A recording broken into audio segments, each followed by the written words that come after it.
increase student engagement and equity with iClicker in chemistry. Just share the members of the internal Macmillan Learning team. I'm Maureen Ratchford. I'm the Senior Marketing Manager at Macmillan Learning.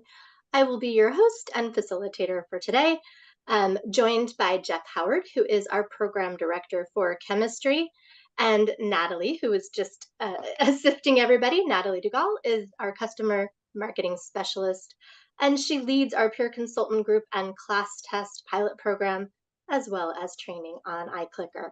And just another note about Natalie, because she will be jumping in occasionally. Before joining Macmillan as a peer consultant herself, she was a training specialist. And before that, she'd spent over a decade teaching composition and literature, using active learning techniques to engage students. So she speaks from a point of experience in the classroom as well. Just a couple of other housekeeping pieces in addition to Natalie throwing the link that we want you to use to join iClicker. This is intentionally an active learning webinar, and you are all going to be active participants. So please use the link that is in the chat to be able to use iClicker. You can use it on your phone or your computer, and you can go ahead and log in and experience this firsthand as we go through the webinar. It is interactive.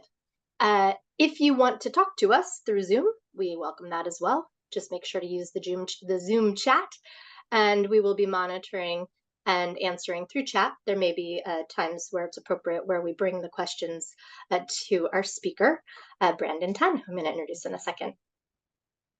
So just kind of to help orient, the tool we're talking about, iClicker, is available standalone as an app.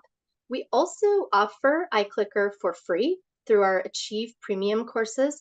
Achieve Premium courses would be Achieve courses that have authored content or really robust multimedia programs. And just recently, at the end of November, we actually made iClicker a free component of the lower cost Achieve Essentials. So very excited to be able to add that without adding value to the Achieve Essentials platform. So now I want to introduce our speaker, Brandon Tan from Merced College. He is a professor of chemistry and mathematics. And beyond that, he is a passionate advocate and practitioner of active learning. In fact, Brandon is going to be working with us on an active learning guide. It's in the works right now, but he is helping us with some best practices and tips, some of those that you may see in the future from something like this. He also founded and continues to coordinate an active learning conference that is hosted at Merced College. That is just a tip of the iceberg on things he has done with active learning in the past, and again, continues to be very involved in that at the local level at his school, but also continues to work with us as a peer consultant. So if anybody needs some assistance and wants to learn a little bit more about iClicker, you can contact Brandon directly, and Natalie as well. So we'll go ahead and I'll hand it over to you, Brandon. All right, thank you, Maureen. Thank you for the introduction, and welcome everyone. I am Brandon Tan. I do teach chemistry and math. My discipline is primarily is chemistry, and I also have been teaching math for many years as well at the community college level. This talk is all about student engagement and equity in our classes. So hopefully the main takeaways that you get out of this will be the focus on maintaining equity and creating that equitable environment, and how we can use iClicker to develop that. So we're gonna there's a couple questions I wanted to kind of throw out there through iClicker. I see that right now we have I'm not sure if anybody's in the class yet. I'm seeing 0 attendees right now. We'll see if you can get the polls, just to learn a little bit about you, so that I can tailor some of the examples and explain the benefits of some of these for different size classes and things of that nature. We'll talk about why I even was looking for a tool like iClicker early on when I started utilizing more active learning in my classroom, and then we'll spend a little bit of time on how iClicker works. I know Maureen introduced it a little bit.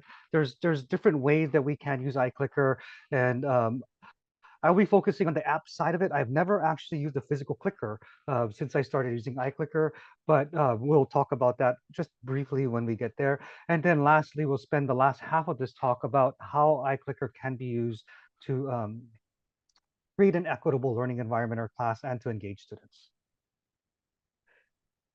So before I jump into all of the iClicker talk, a little bit about Merced College. It's a 2-year public college in the center of California.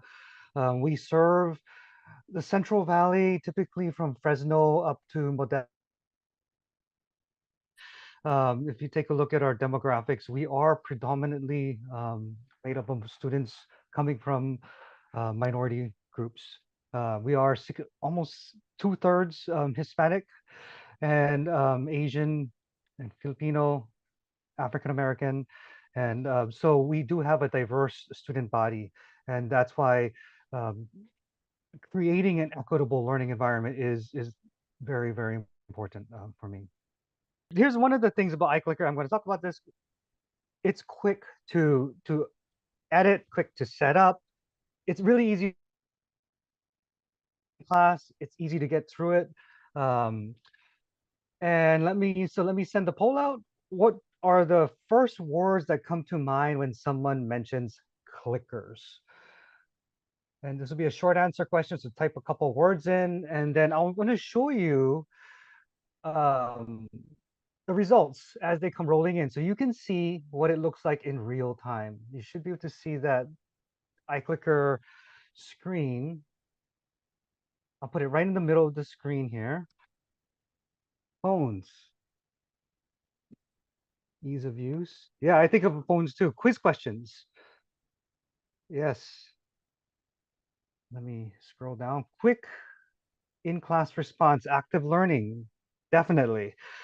Some kind of device. Yes, interactive usually works without a glitch. That's true, but glitches are okay. It shows that we're all human. Things happen and we can get through them. And so, yes, I think these are the same things that I think about when I think of iClicker. I think questions, I think active, I think some kind of device, whether it be the phone, whether it be a physical clicker. I'm going to close this poll. The rest of the polls, I'm going to give maybe about 20 to 30 seconds because they're going to be a little bit shorter. This is just to learn a little bit more about you. So what kind of college or institution do you work at? And this is a multiple choice. So you can see who we are.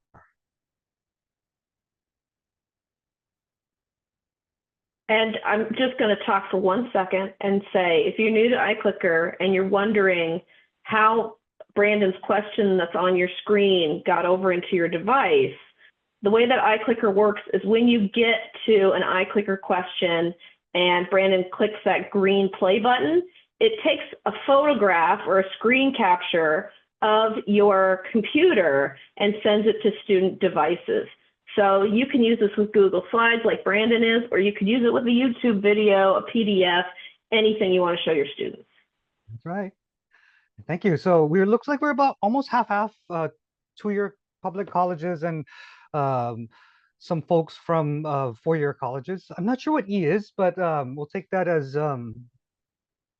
you are here and you are a teacher. Now, how do you teach in your class? Now you can see the range, so lecture-based versus activity-based versus a mix in the middle, which is C. So how are your classes typically run? Just think of your the most common class that you teach on a regular basis. And there is no right or wrong, and iClicker works with all types. So there's no judgment involved here at all. Because I know that you may hear otherwise from other people. So we have a mix. So a lot of us are a mix. Some folks mostly lecture, and then we have someone who teaches activity based. So there is that spread with a majority of us who teach kind of a mix of 50-50. Okay. And how do you teach? Like, what's the modality that you primarily teach in?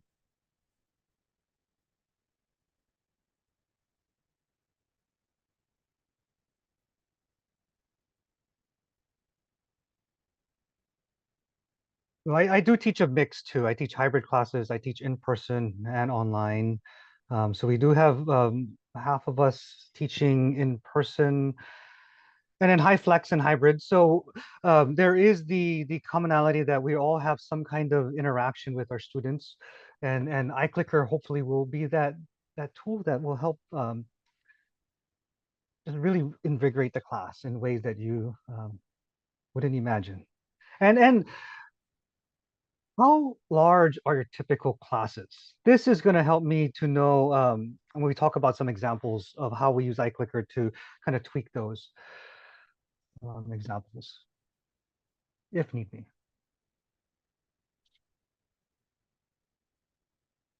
Oh, nice spread. Yeah, so some of us have very large classes, others of us have small classes and kind of the mid-size. Wanna I know 25 to 100. I think 25 to 100, I would say is a smaller size, and then 100 to 200 starts at a mid-size, and anything over that is very large. So we do have a spread, and you'll see some activities that work for all of these class sizes. So thank you. I threw this comic up here because this is something that I know as a student when I was in college. This is what student engagement looked like. Teachers would talk, they'd put some stuff on the board, and they'd send us home and say, okay, now you do it. And after becoming an instructor, learning, I'm realizing that, yeah, that's not that interactive and engaging students. We're sending them off to do the hardest stuff, to work on and to test their understanding. And we actually have time with them, and we can use the classroom to really help with that. And iClicker really um, helps nicely with helping students to gain understanding and to learn where they're misunderstanding, so that we know how to tailor our courses to maximize success. So why did I even get into this kind of search? In a typical class, this is my class here, I would ask questions, I would try to get students involved with things, and a few students would answer. I'm sure, if you may have that experience. Um, and I was wondering, is there a way that when I ask a question, I could get responses from everyone? And so I started looking for tools that helped me to do that. And the big question for me was, did it even exist? And is that even a possibility? And we're talking, this was around 2015 when I started incorporating a lot of active learning into my classroom. And I went from a purely lecture-based to a flipped class model. And so I started searching. And what I found was most of my students had a smart device, even back in 2015. And a recent Pew Research poll shows that 96% of adults 18 to 29 own a smartphone. And so what if we were able to leverage this device for learning instead of just for students um, surfing the internet, going on Twitter, chatting with each other during the class time? And that was my search. What ended up happening was there was a lot of products in the market today that filled this void on audience engagement, student engagement. Obviously, oops, we're talking about one, and I think here's another glitch here. I may have to click out of here. There we go. iClicker is the one that we want to focus on for ease of use, for flexibility. And what I mean by that is some of these platforms, there's a lot of programming involved. You want to ask a question, you have to program it in, and you have to do a lot in the platform. iClicker gives you the freedom on how to get your question to the students, and there's multiple ways of doing that. How does this platform even work? So iClicker works, it's very simple. When you set up a brand new class, if you haven't done so before, it takes about 5 minutes. You just put in your class times, your name, you name the course, decide how you want to use iClicker, for attendance, not for attendance, if you want to, allow participation from anywhere or from a specific geographical area. That takes 5 minutes to do, and it works with any teaching style. And I saw that we either in person or hybrid. So it'll work very easily with us because we're a group that does meet with our students synchronously at least some point in time. If you don't, you can always talk to Natalie or myself. We have ideas of how to work with this asynchronously too. iClicker has tools for that. The beauty of iClicker is that the control panel, this little blue bar, lives above everything on your computer screen. So it's always active. And that's how you control the polls. You start and stop your class, you see your attendees and all that stuff. And so basically, like Natalie was saying, anything that you can show on your screen can be sent to students. So PowerPoint presentations, Google Slides, Google Docs, Word documents, spreadsheets, PDFs, a video that you could be watching as a class and stop it at a certain point, verbally ask the questions, send that slide to students as the image to students, and they can respond back. You can send websites. You can send document camera images, anything you can put on your screen. When you hit play, it gets sent to the students' devices. They will answer it, and then you immediately get results. And you can watch these results in real time, as you saw. If you have a double monitor on like in your lecture classroom, and you drag that result screen to the secondary monitor, so you can always be watching it without worrying about opening and closing windows, and stop sharing so that students don't see it while you decide how to proceed with the class discussion. So before we go on, do you have any questions on just how iClicker works, what it is? If not, if you can just type none, then I know we're all good to go. If you do have a question, go ahead and submit it in iClicker, and then we can get those answered. Cool, thanks. And I'll wait till we go about 45 seconds in, until most of us have had a chance to answer.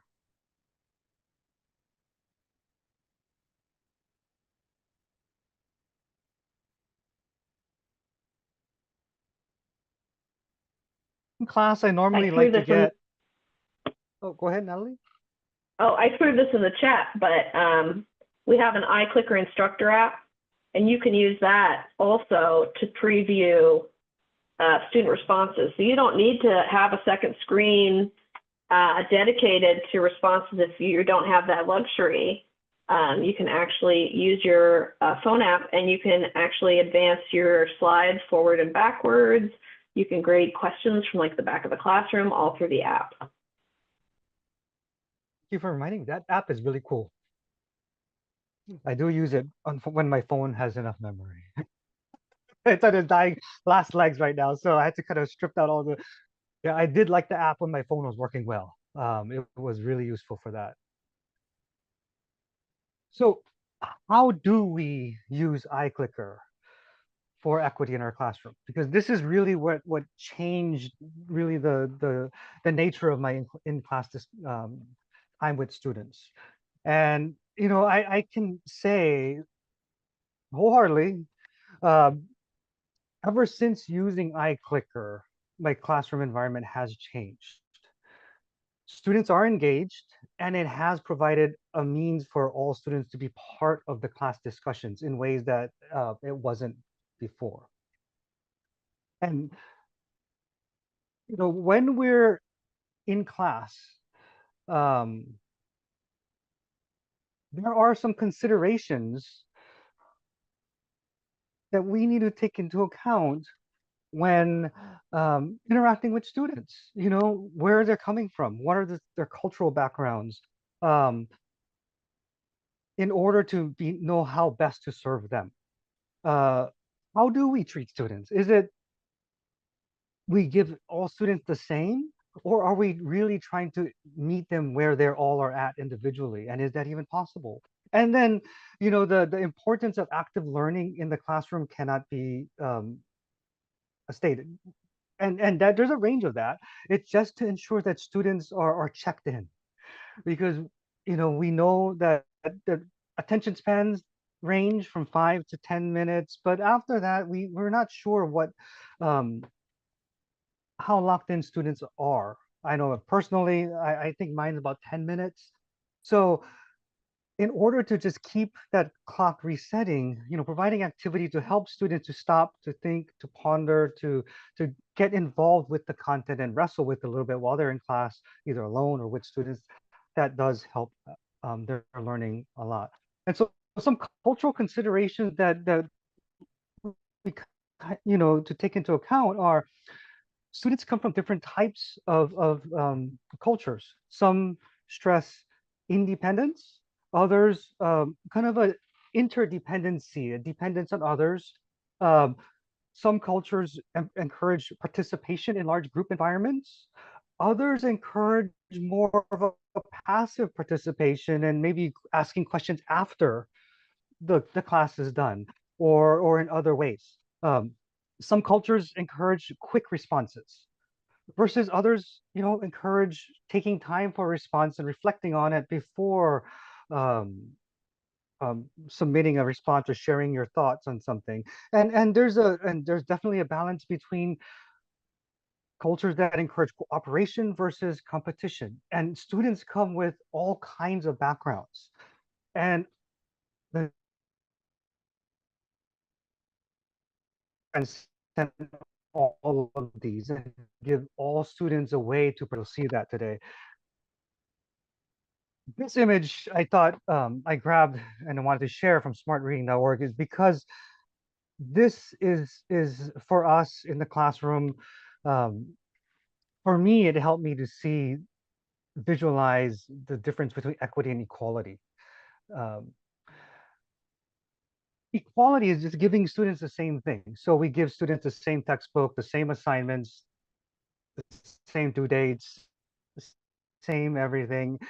Does that help them to succeed? They got the same access to office hours versus find out what students really need.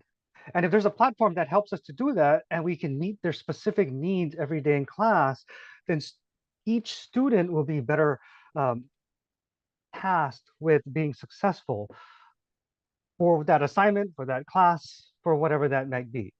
And iClicker helps us to know students on an individual level. And you're going to see kind of an example of that, that student-teacher interaction that gets opened up because of the individual nature of iClicker. And of course, there's papers after paper after paper on, I'm just going to flip through these.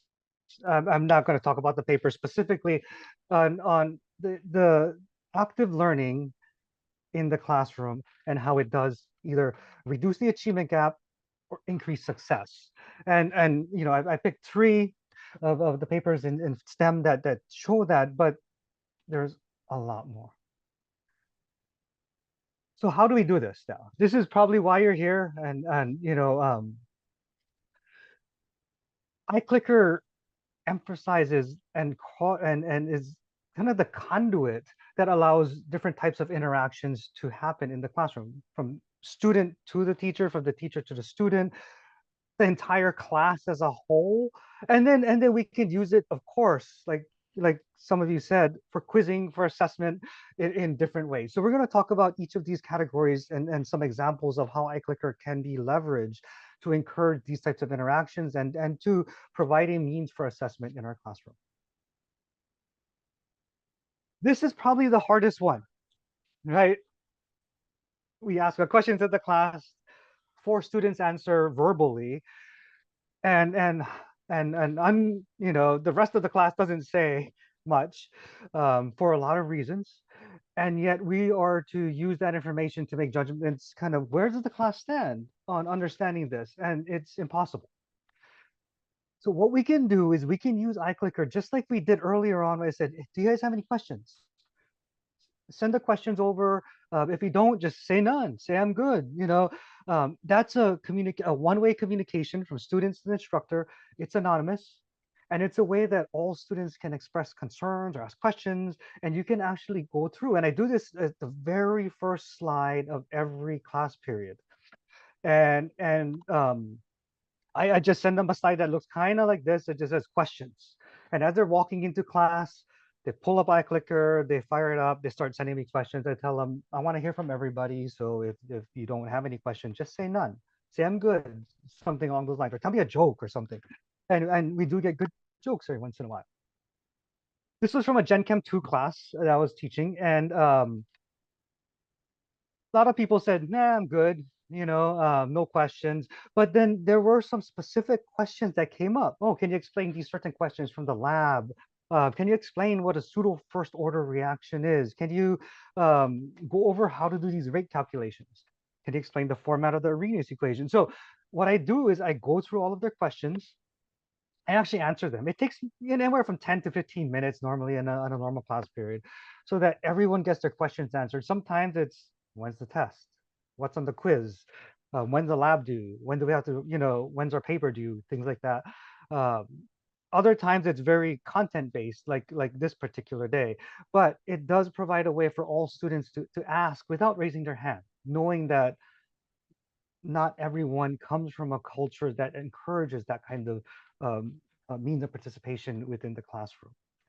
And just on the back end, yes, if you need to see who submitted, you can see who submitted which response when you go into the iClicker app. So if something comes up that's concerning, you can look into it. Submitted what? From the back end, from teacher to students, a lot of times there's things that we need to relay to students somehow, right? One is how to solve problems. Like we do a lot of problems in class. How to, we work them out.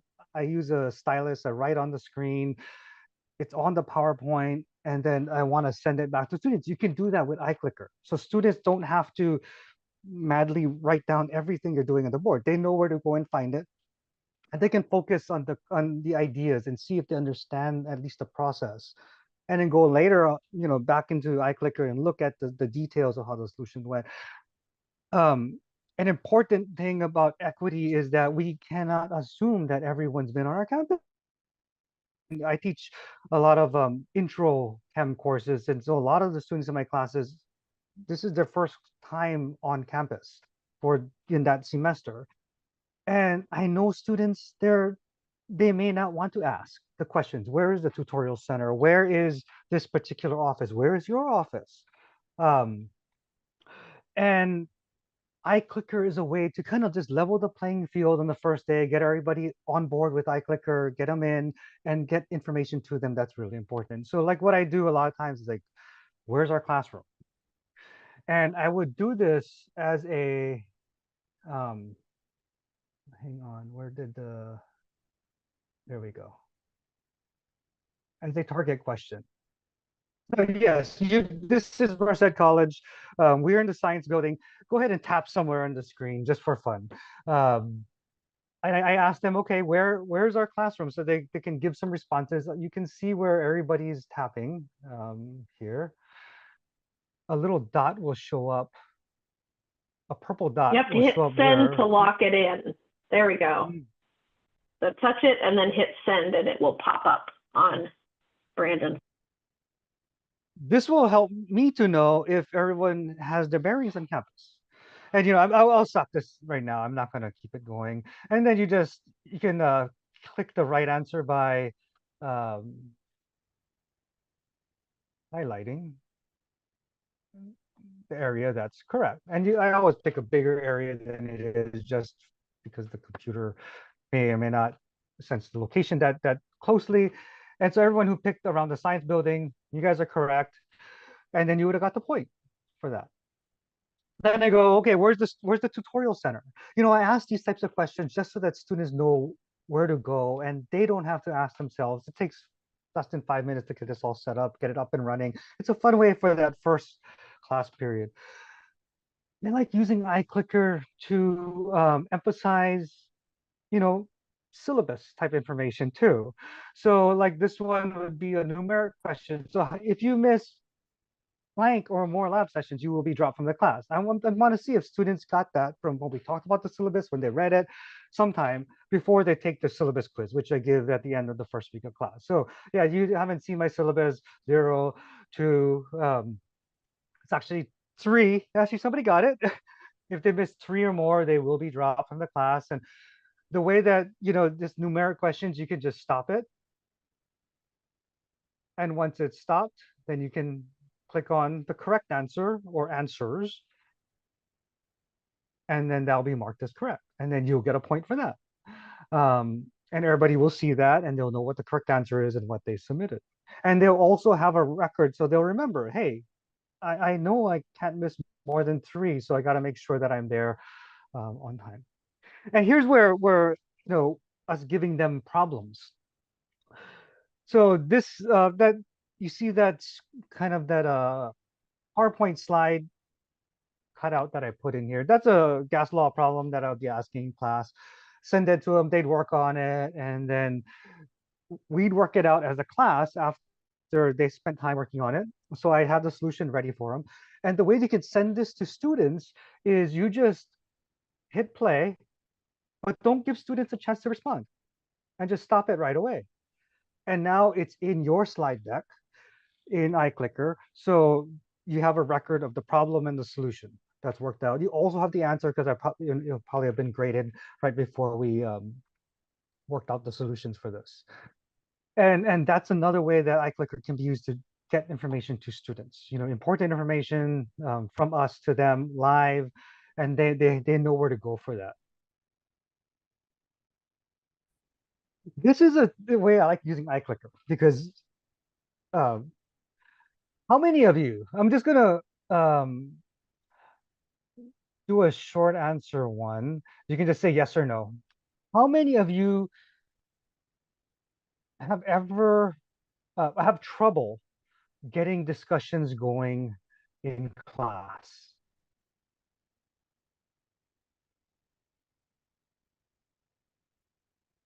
I would answer yes for myself too. This sometimes, all the time, yes. And I know there's a lot of factors, right?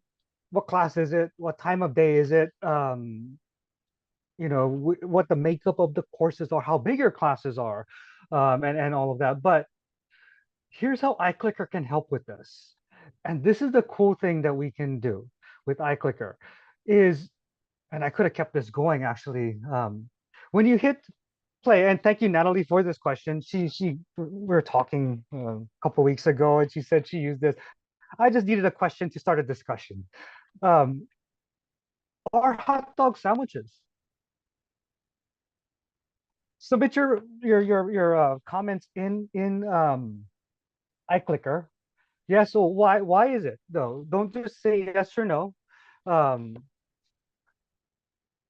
Why do you think it is? And you can change your answer and resubmit until I hit the stop button. And so that's the beauty of this, where you can constantly be hand food, not sandwich. But aren't sandwiches hand food? Do you, unless is this an AI hot dog? I actually just grabbed it from the internet. It does look interesting though. It's meat between bread.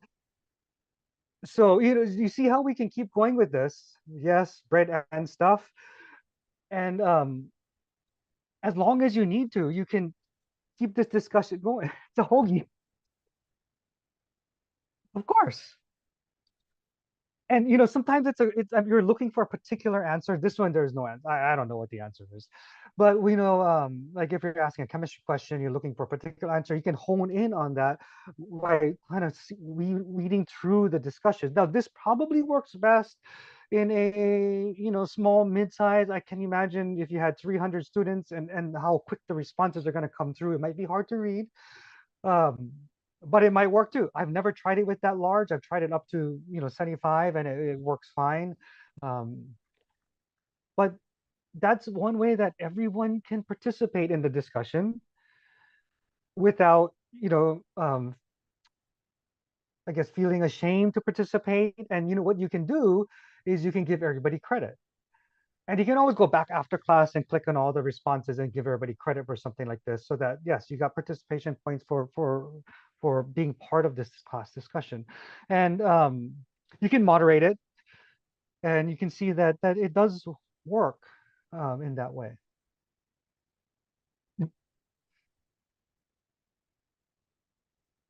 Another tool for developing community. This is something that I talked with Natalie about earlier this semester. This came out, I'm actually on sabbatical right now, so I don't have a chance to use this in class until next semester. But she told me about this groups feature. And I think it's really cool. Right now it's in beta mode, but what it can allow you to do is split your class up into small groups. They physically have to get up and find their group members. And it allows students, a kind of a fun way to get up, move, physically move, and work with different people. And this could be used. I imagine using it in the beginning of the semester, just kind of as an icebreaker, and maybe midway as kind of another icebreaker to kind of break the monotony of the class up.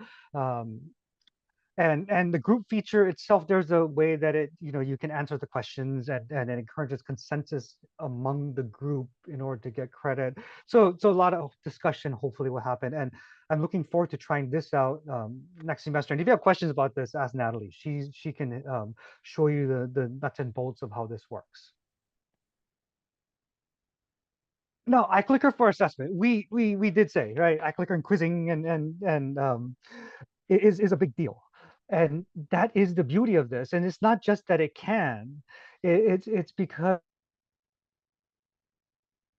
we how many of us use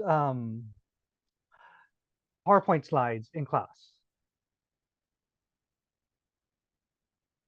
Do you use PowerPoint slides for your lectures, or Google Slides, or something of that sort? Sometimes, and then yes. Okay.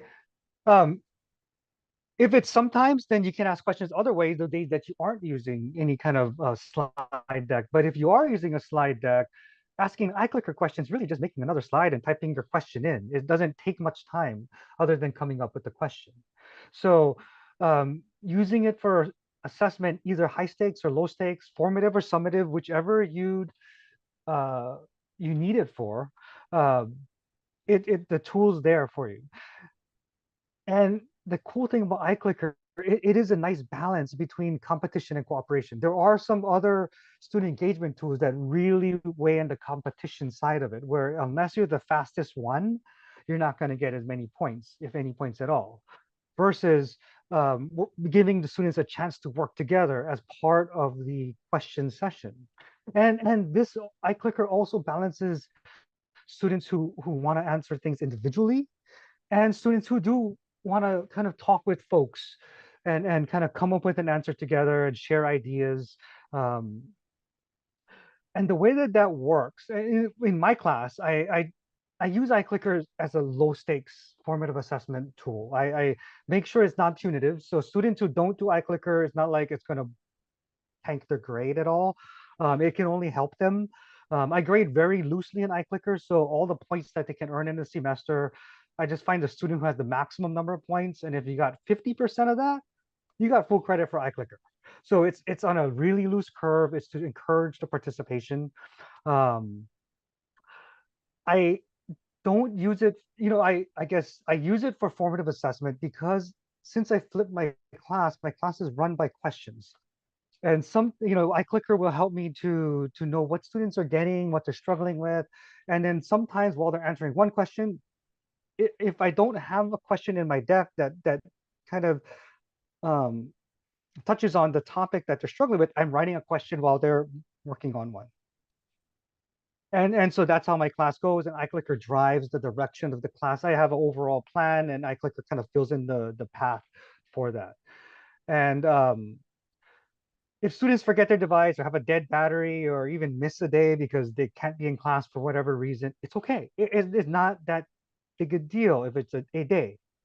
They forgot their device, they can work with someone. Dead battery, they can work with someone. And it's easy to go back into iClicker at the end of the class period and copy those scores over between the students that work together.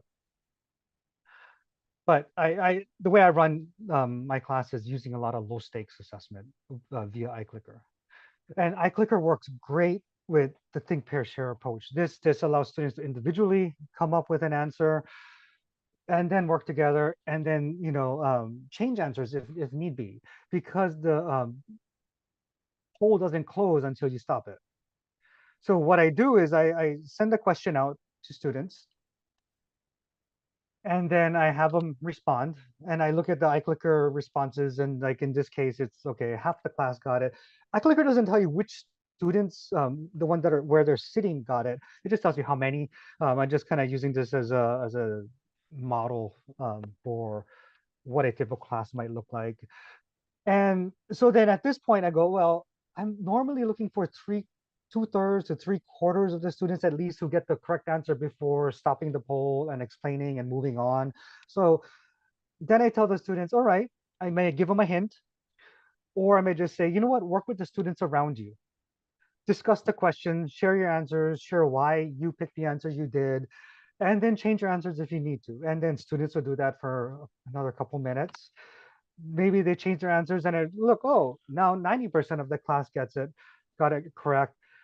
Okay, so I'll stop the poll, I'll make my explanations, and then we move on to the next question.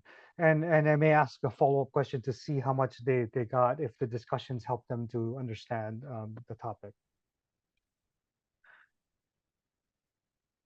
To keep things kind of fresh with students, I do like to use different types of questions. So as you could see today, we used questions, multiple choice questions. We didn't use multiple answers. Those are the ones you can select more than one and the multiple choices. I do like to just keep it going and try to ask questions in as many different ways as I can, just to keep students on their toes, so they're not just waiting for another multiple choice question. Pixie, Pixie, Pixie, right? So like I've just got a couple examples of these. The next few slides are the same question. I'll ask this in 30 seconds or something like that. So like this one's a multiple choice. Which element creates a monatomic ion having a -2 charge? Okay.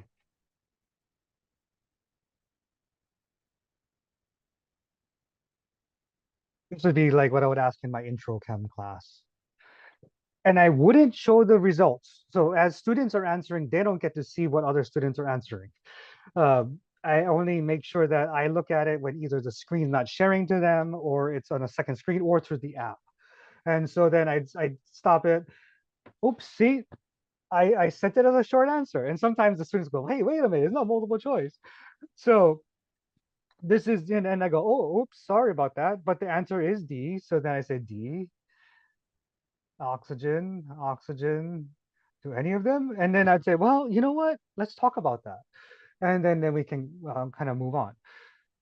Right? The same question though can be asked as a target question.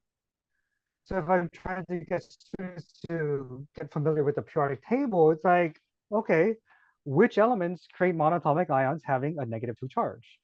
And so I want them to tap on the periodic table somewhere to represent that.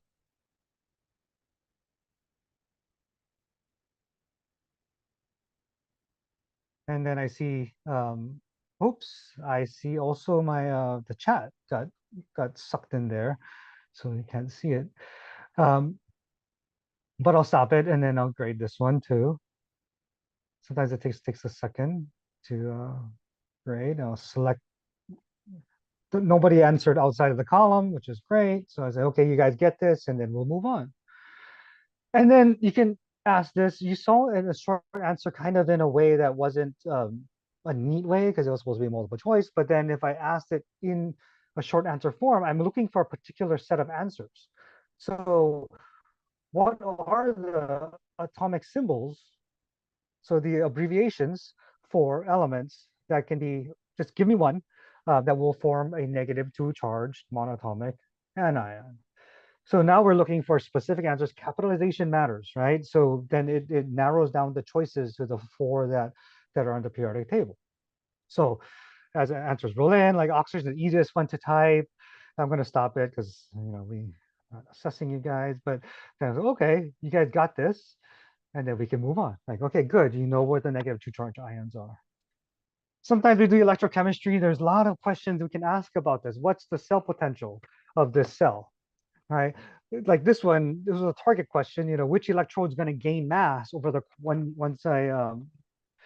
once you close the circuit. You can say which one's going to lose mass, and which solution is going to gain concentration, which one's going to the concentration going to go down.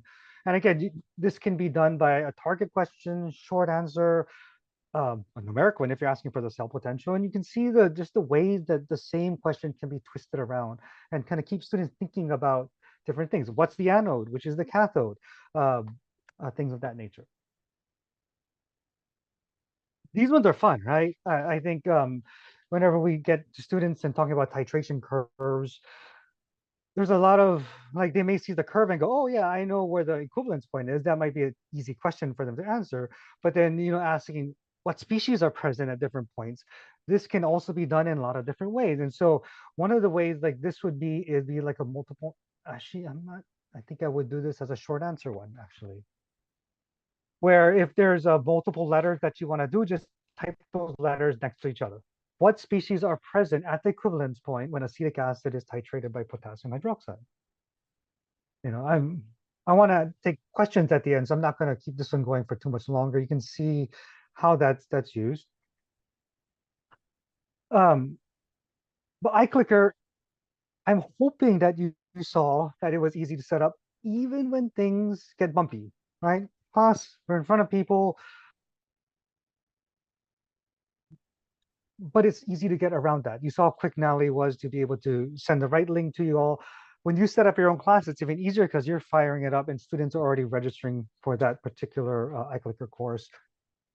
Hopefully you can see that how iClicker can build up a sense of community in the class and help develop an equitable learning environment, giving every student what they need, because now you know what they need, because iClicker is that conduit. And how students will be engaged through this tool that's easy to get access to, and that you can use it in a ton of ways. And I'm going to close by saying, when I substitute for other instructors, for 1 or 2 days or whatever it might be, and they don't have iClicker, I feel like I'm walking into the class with, it's almost like my hands are tied, I have earmuffs on, and I'm just kind of going through the motions sometimes, just because I can't know what students, I don't have an easy way of knowing what they need or what they need help with, unless the class is a very vocal one, which not all classes are, especially with a substitute instructor. So I like iClicker a lot, as you can tell. Hopefully you will too. And if you have any questions about iClicker, feel free to email me. We can arrange a Zoom meeting if you want. And we can talk about how ideas of how to use it in the classroom, brainstorm chemistry question ideas, whatever you'd like to do. And thank you for your time. Thank you for coming today. And if you have questions, I think we'll open it up, hand it back to Maureen and Natalie. Yes, please go ahead and put questions in. And if you feel like it's more than you want to put in chat, let me know, and I will just turn your volume on so you can speak up and ask a question live.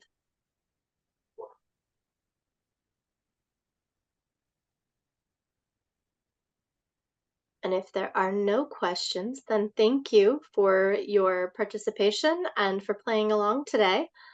We're still here for some questions, but if you need to go, we are very grateful for you spending an hour with us. And we do have one. Looks like we've got one. Oh, we got one. Oh, in the Q&A. Yeah. How do you handle students who work at different paces? The more prepared students work fast and get bored. Excellent question. Yeah, what I do is I kind of, based on your class, you kind of know how long, or you're going to develop a feel for how long the average student is going to take to solve a particular problem. I give them that many. A lot of times for me, it's 2 to 3 minutes to read the problem, start working on it, to submit an answer. The more prepared students, if there's a lot of that in the class, I'm finding that more students are submitting sooner, then I kind of go with the shorter time, and then we kind of move on faster. Then it just depends how many of the students are more prepared and working fast. Because I find that with iClicker, students aren't bored. They may have to wait 1 or 2 minutes, but they don't mind, because then they have a breather, because that's what it looks like. And then the next question will come, and the next question will come after that, and then they can think about things. And a lot of times, when I do let students help each other. So unless I really want their individual response first, I tell them. But then I always say, you know what? If you don't know, go talk to the person next to you. And a lot of times, that student who already has it answered can start helping someone else, and they're still engaged with the material. Well, and I would add to that Kahoot is a lot like playing horse, where you're competing against everybody. But iClicker is like golf, where you're competing against yourself. You're trying to improve your own scores. So those very high-level students, they find iClicker very engaging because they want a perfect score. So that's what they're chasing. Whereas when you have a student who maybe is in that DC range, iClicker is really great for them because it forces them to try and answer these questions that they might otherwise just kind of hang back and not actually engage with if it was asked orally.